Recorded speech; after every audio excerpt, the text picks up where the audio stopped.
وَلِبَاسُ التَّقْوَىٰ ذَلِكَ خَيْرٌ، اور لباس پرہیزگاری کا بہت بہتر ہے۔ اس میں اشارہ ہے کہ لباس تب لباس ہے کہ آپ اس میں اللہ کی عبادت کریں۔ سنت طریقہ ہے کہ جب نیا لباس پہنے تو آپ دعا پڑھیں، الحمدللہ الذی کسانی ھذا من غیر حول منی ولا قوہ، خدا کا شکر ہے جس نے مجھے یہ نیا کپڑا، نئی ٹوپی، نیا رومال، نیا جوتا، نئی چادر یہ نصیب فرمائی ہے، ورنہ میری طاقت کہاں تھی۔ الحمدللہ الذی کسانی ھذا من غیر حول منی ولا قوہ، ابو داؤد شریف کی دعا ہے، اور بھی کئی دعائیں ہیں۔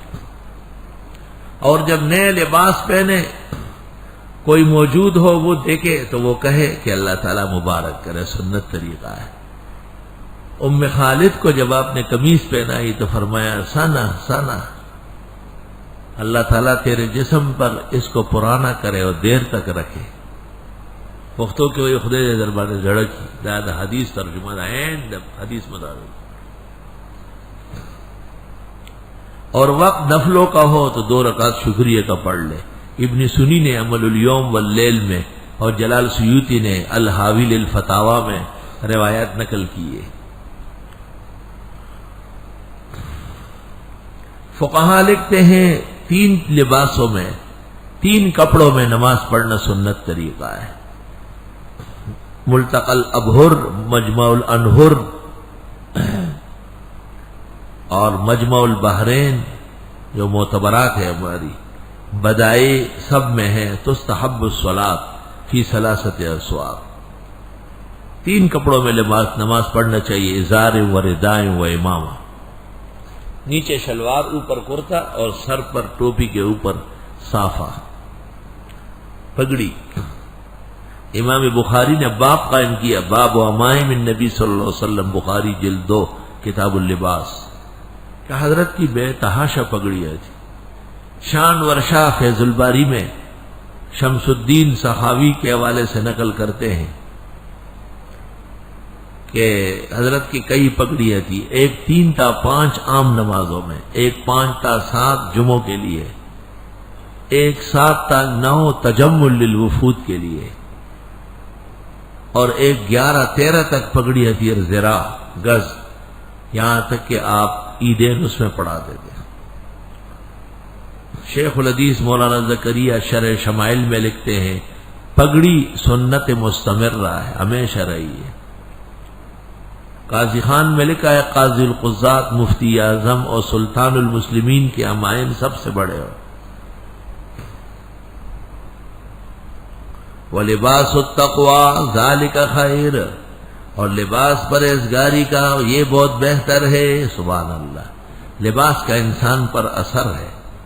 پاکان زمانہ جیسے لباس پہنو گے دل و دماغ پاک ہو جائے گا، اور خبیثین اور شیاطین کا لباس پہنیں گے دل و دماغ پر شیطان کا اثر ہو جائے گا۔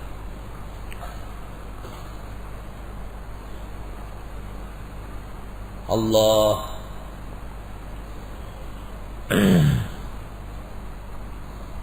وَلِبَاسُ التَّقْوَىٰ ذَلِكَ خَيْرٌ، اور لباس پرہیزگاری کا بہت بہتر ہے۔ ذَلِكَ مِنْ آیَاتِ اللَّهِ، بعض لوگ کہتے ہیں کہ جی لباس پر کوئی پابندی نہیں ہے۔ بخاری میں ہے حضرت کی خدمت میں ایک کپڑا پیش کیا گیا تو آپ نے فرمایا ھذا لا ينبغي للمتقین، اللہ سے ڈرنے والوں کے لیے جائز نہیں ہے کہ یہ پہنے۔ تو پابندی تو ہے۔ اللہ، حضرت کی خدمت میں ایک کپڑا آیا بہت خوبصورت، ریشم کے پھول تھے اس پر، سب صحابہ اس کو ہاتھ ہلا ہلا کے ماشاءاللہ بڑا پیارا ہے، بڑا اچھا ہے۔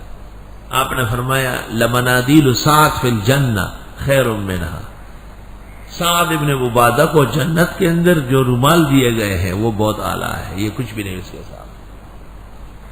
معلوم ہوا کہ جنت میں بھی جنتی مردوں کے کندھے پر رومال ہوگا، تو یہاں پر بھی کوئی رومال کپڑا پاس ہونا چاہیے، نہیں کہ ٹیچر صاحب آ رہے اور ٹیچر صاحب جا رہا ہے۔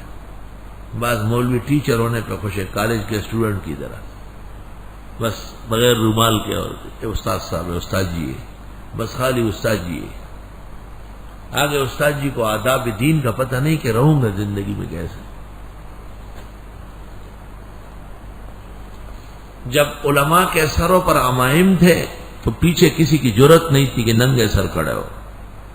جب انہوں نے بے باکی کا ثبوت دیتے ہوئے پگڑی اتار کے جالی کی ٹوپی سے نمازیں پڑھانے لگے اور بخاری اور ترمذی، تو نتیجہ یہ نکلا کہ ان کے ساتھ صف میں باقاعدہ ننگے سر آ کے کھڑے ہو جاتے.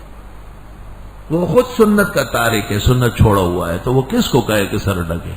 اگر مقتدی نے یہ کہا کہ ایک سنت تم نے چھوڑی دوسری میں نے چھوڑی، دونوں برابر ہیں. ایسے واقعات ہو چکے ہیں. میں یہاں کہتا ہوں بھائی سر ڈھکو، سر ڈھکو، ڈھکتے ہیں لوگ. ایک عرب آتا تھا فلسطینی، خدا کی طرف سے ان پر ویسے عذاب نہیں ہے، اللہ کوئی ظالم نہیں ہے، یہ بڑے بدعمل لوگ ہیں. ہمارے ملک میں آ کے بدعملی پھیلاتے ہیں. وہ ننگے سر کھڑا رہتا تھا، خوبصورت داڑھی،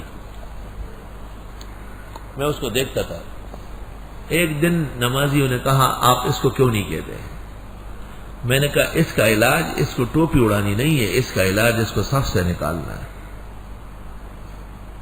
یہ تب سیدھا ہوگا. یہ تو سیدھا ہو کے بگڑا ہے، اس کا علاج اور ہوگا. وہ سمجھ گیا کہ اب کی دوسری نماز میں آؤں گا نا تو شیخ چھوڑے گا نہیں. دوسری نماز میں ہے ایک لمبی ٹوپی خریدی اتنی بڑی، مجھے شیخ آج یہ صحیح ہے میں تو حبوا، یہ صحیح ہے آپ کو پسند نہیں؟ میں نے کہا وہ حبوا. سمجھ گیا بات. وَفِي الشَّرِّ نِجَاتٌ حِينَ لَا يُنْجِيكَ إِحْسَانٌ. لوگ کہتے ہیں جی سختی کی کیا ضرورت ہے، افسوس تم کو میر سے صحبت نہیں رہی، افسوس تمہیں دین کی ہوا نہیں لگی. ابو داؤد شریف کتاب اللباس میں ہے کہ رسول اکرم صلی اللہ علیہ وسلم کی خدمت میں ایک شخص آیا اور اس نے سلام کیا نماز پڑھ کر. آپ نے فرمایا جاؤ وضو بھی دوبارہ کرو اور نماز بھی دوبارہ پڑھو، نہ تیرا وضو ہے نہ تیری نماز ہے. 3-4 مرتبہ ایسا کرانے کے بعد وہ آ کے بیٹھ گیا، یہی میری نماز ہے، مجھے اور آتی نہیں. آپ نے فرمایا صلیت واسبلت ازارک، تم نے نماز تو پڑھی تھی لیکن ٹخنوں پر پانچے پڑے ہوئے تھے. وَإِنَّ اللَّهَ تَعَالَى لَا يَقْبَلُ صَلَاةَ مُسْبِلِ الْإِزَارِ، اللہ تعالیٰ قبول نہیں فرماتے مسبل الازار کی نماز. ایسا مرد جس کے شلوار کے پانچے یا دھوتی یا پینٹ پتلون اس کے پانچے ٹخنوں سے نیچے اترے ہو. تو حضرت نے تو وضو اور نماز دوبارہ کروایا جب غلط کپڑے پہنے. آپ کیسے کہتے ہیں کہ مستحبات پر تنبیہ نہیں ہے؟